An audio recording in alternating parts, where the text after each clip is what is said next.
Tuan CEO, berapakah kadar faedah terbaik pinjaman peribadi swasta?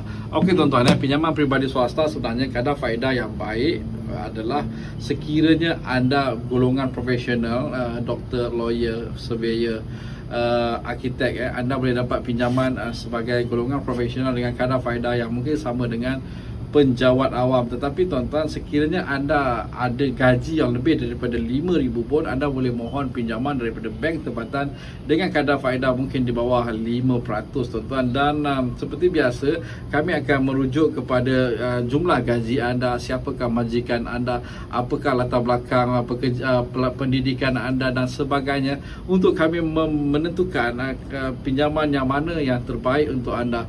Dan tuan-tuan, memang betul perlu anda usaha untuk mencari pinjaman yang terbaik dengan kadar yang terbaik untuk anda, untuk menjimatkan poket anda. Dan sekiranya anda rasa sukar untuk anda mengetahui dana mana yang terbaik untuk anda, dapatkan laporan pelapor kredit dengan MyLoan, dapatkan khidmat nasihat dengan MyLoan. Kami akan bantu anda mendapatkan dana ataupun membuat penstrukturan semula komitmen anda. Saya ulang lagi sekali, dana yang terbaik adalah berdasarkan kepada pensijilan anda. Sekiranya anda adalah golongan profesional, anda boleh dapatkan dana dengan kadar faedah yang mungkin sama dengan penjawat awam.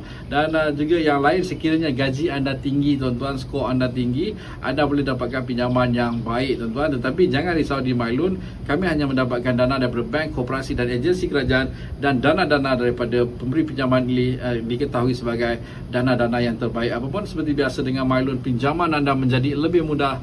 Assalamualaikum, salam sejahtera dan jumpa lagi.